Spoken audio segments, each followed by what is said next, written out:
एक दिन एक राजकुमार रिसाई के पास आया और बोला, हे प्रभु, मैं हमेशा थका हुआ, निराश और परेशान महसूस करता हूँ। मेरा मन बहुत अशांत रहता है, हालांकि मेरे पास सब कुछ है। दौलत, शोहरत, सुख सुविधाएं जो हर व्यक्ति चाहता है, या पानी की चाहत करता है, लेकिन फिर भी मेरे अंदर इतनी अशांति और चिंता क्यों है?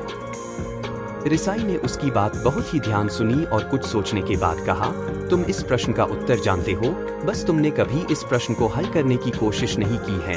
रिसाई ने आगे कहा, मैं एक खोज करना चाहता हूँ, क्या तुम मेरा साथ उसमें दोगे? इस खोज के बाद तुम्हारे जीवन में किसी भी तरह की अशांति और चिंता नहीं रहेंगी। यह बात सुनकर राजकुमार बहुत खुश हुआ।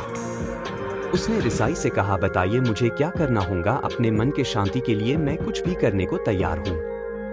राजकुमार की बात सुनकर रिसाई ने कहा, तो फिर अगले 15 दिन तक मेरे आश्रम में रहोगे और एक सामान्य व्यक्ति की तरह अपना जीवन व्यक्तित्व करोगे, और इन 15 दिनों में तुम अकेले और चुपचाप रहोगे, जितना हो सके कम बोलोगे।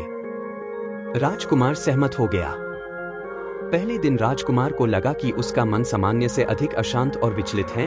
उसके मन में तरह तरह के विचार आ रहे थे और वह आम लोगों की तरह जीवन जीने में असहज महसूस कर रहा था, और उसे अंदर से बोलने की चाहत हो रही थी, लेकिन वह चुपचाप रहा।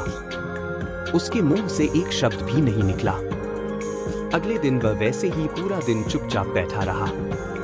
अगले 2-3 दिन बस वह चुपचाप बैठे रहता, लेकिन रात होते होते उसे अंदर ही अंदर शांति का अनुभव होने लगा। उसके लिए यह अनुभव अजीब था।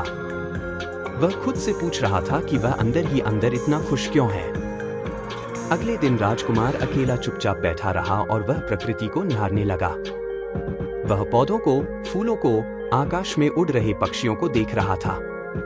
वह अपने जीवन में पहली बार यह अद्भुत दृश्य महसूस कर रहा था कि उसके आसपास कितनी सुंदरता है। अब वह दिन भर प्रकृति की सुंदरता को निहारता रहता और ताजगी महसूस करते रहने लगा था। इसी तरह से 10 दिन बीत गए थे और उसके मन की सारी बेचैनी, सारी हलचल और सभी तरह के तनाव गायब हो गए।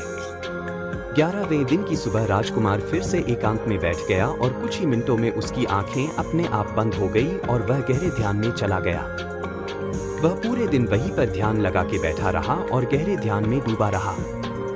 ना कोई शब्द, ना कोई चिंता। राजकुमार भीतर से असीम शांति और आनंद से भर गया।